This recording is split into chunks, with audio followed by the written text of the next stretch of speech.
अस्सलाम वालेकुम। दोस्तों, आपने अक्सर ये सोचा होगा कि कुछ पाकिस्तानी लोग, या अगर मैं जनरल बात करूं तो जो हम एशियन हैं वो इस तरह के क्यों नज़र आते हैं।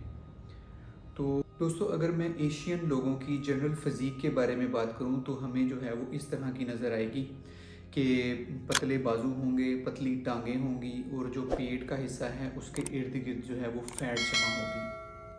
जब हम कपड़े पहनेंगे तो वो बिल्कुल ठीक लग रहे होंगे, लेकिन जैसे ही हम अपनी टी शर्ट उतारते हैं तो जो पिक्चर है वो कुछ इस तरह की आपके सामने नज़र आएगी। ये हालत जो है ये आपको सिर्फ़ और सिर्फ साउथ एशियन में ही नज़र आएगी और इसको हम स्किनी फैट बोलते हैं। और हो सकता है कि आपने अपने दोस्तों में या घर में या रिश्तेदारों में ऐसी कंडीशन जो है लोगों की देखी होगी, या हो सकता है कि आप ख़ुद भी इस चीज़ का शिकार हों। दोस्तों, इसकी जो मेन वजह है वो है हमारी जेनेटिक्स, जो कि नस्ल दर नस्ल जो हैं वो हम में आ चुकी हैं। ये बहुत मेजर रोल प्ले करती हैं और इसके बाद जो हैं वो कुछ इन्वायरमेंटल फैक्टर्स आ जाते हैं जो कि आज हम डिस्कस करेंगे।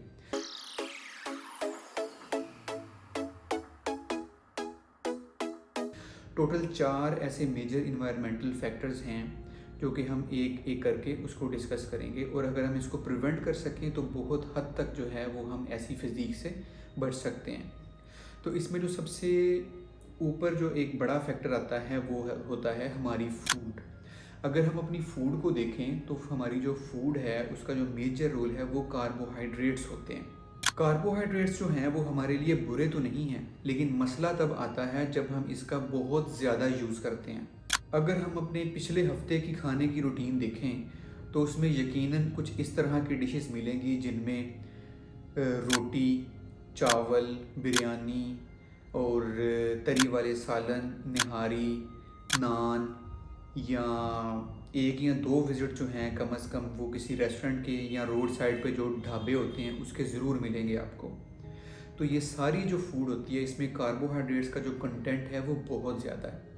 तो नंबर 1 फैक्टर जो है जो मैटर करता है बहुत ज़्यादा वो है कार्बोहाइड्रेट्स वाली डाइट। इससे जो है हमें प्रिवेंट करना चाहिए। दोस्तों, दूसरा फैक्टर जो हमारी इस फिज़ीक में रोल प्ले करता है वो है मिसअंडरस्टैंडिंग अबाउट बीएमआई। बहुत से ऐसे पाकिस्तानी लोग हैं जो कि अपनी हेल्थ के इंडिकेटर को बीएमआई के अकॉर्डिंग सेट करते हैं। बीएमआई में अगर आपको आसान अल्फाज में समझाऊं तो एक इंडिविजुअल जो है उसकी हम हाइट लेते हैं और उसकी एज लेते हैं और उसके मुताबिक उसका कितना वेट रेशो होनी चाहिए वो हम डिसाइड करते हैं। नॉर्मल बीएमआई जो होता है वो 18 से 25 के दरमियान होता है, और अगर 25 से कम आपका आपका बीएमआई आता है तो इसका मतलब आप ओवरवेट हैं, और 18 से कम अगर आता है तो आप अंडरवेट हैं, और अगर इसके दरमियान फॉल कर रहा है तो मतलब आप नॉर्मल हैं। ये बीएमआई के अकॉर्डिंग एक वेट मेजरमेंट जो है स्केल आप देख सकते हैं। लेकिन अगर मैं आपको एक रेसलर दिखाऊं जिसका वज़न जो है वो तकरीबन 250 पाउंड है और हाइट जो है 6 फीट है, अगर इसका बीएमआई हम निकालें तो हो सकता है कि ये तकरीबन 31 से 32 के दरमियान फॉल करे, जो कि बीएमआई के अकॉर्डिंग ज़्यादा है और ये मोटा है। और अगर मैं आपको इस जो ये वाली जो लुक है इसका बीएमआई आपको निकाल के दिखाऊं तो हो सकता है कि ये नॉर्मल आ जाए, लेकिन ये आप ख़ुद अंदाज़ा लगा सकते हैं कि इन दोनों में फ़िट कौन है। और नेशनल लाइब्रेरी ऑफ मेडिसिन की जो रिपोर्ट है उसके मुताबिक हमारे जो पाकिस्तानी नौजवान मेल और फीमेल हैं उनका बीएमआई जो है वो तकरीबन 21 से 22 के दरमियान फॉल करता है, जिसका मतलब ये है कि हमारे दरमियान कोई मोटा या ओवरवेट बंदा होना ही नहीं चाहिए, ना ही कोई बहुत ज़्यादा पतला होना चाहिए, हालांकि ये सरासर झूठ है। डॉक्टर मुसर्रत रियाज जो कि बकाई मेडिकल यूनिवर्सिटी कराची में एज एन एंडोक्राइनोलॉजिस्ट काम कर रहे हैं, अगर इनकी क्लिनिकल रिपोर्ट जो है उसके मुताबिक देखें तो आपको ये पता चल जाएगा कि जो 40 to 50% ऑफ इंडिविजुअल हैं पाकिस्तान के वो ओवरवेट हैं। तो दोस्तों, ये था दूसरा फैक्टर जो कि हमारा बीएमआई है। इसके मुताबिक जो मिसअंडरस्टैंडिंग्स हैं हमें उसको जानना चाहिए। तीसरा जो मेन फैक्टर है वो है हमारा वर्कआउट पैटर्न।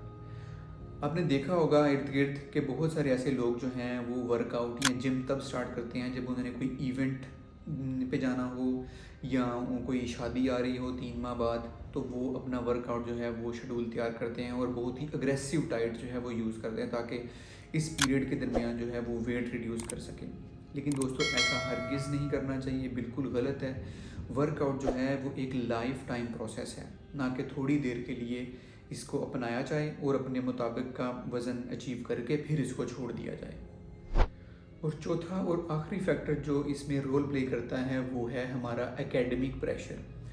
आपने देखा होगा कि जो छोटे बच्चे होते हैं उनको पेरेंट्स की तरफ से और टीचर्स की तरफ से एकेडमिक प्रेशर होता है कि उन्होंने गुड ग्रेड्स जो हैं वो लेके आने हैं, और ये सिलसिला जो है वो 18 से 20 साल या 25 साल की उम्र तक चलता रहता है। और उसके बाद उन पे ये प्रेशर होता है कि उन्होंने अच्छी जॉब जो है वो अचीव करनी है।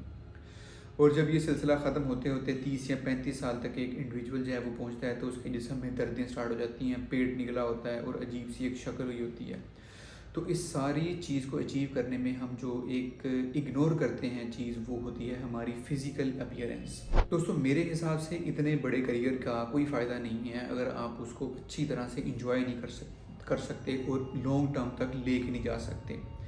अगर आप वर्ल्ड हेल्थ ऑर्गेनाइजेशन जो है उसकी रिपोर्ट देखें तो पाकिस्तान जो है टोटल 190 कंट्रीज़ में 122 नंबर पे रैंक करता है।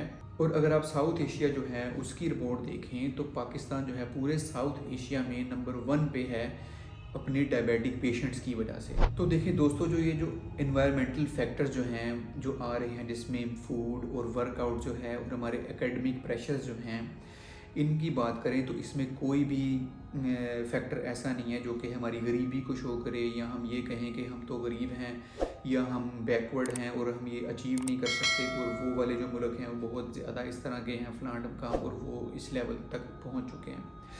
हो सकता है कि जेनेटिकली जो है वो हम ब्लेस्ड ना हों, लेकिन अगर हम अपनी फूड को बेहतर कर लेते हैं और अपनी लाइफ में अगर एक्सरसाइज जो है उसको लेके आ सकते हैं तो ये जो सारे फैक्टर्स जो हैं वो ख़त्म हो जाएंगे और हम एक अच्छी लाइफस्टाइल जो है, एक अच्छी ज़िंदगी जो है वो गुजार सकते हैं।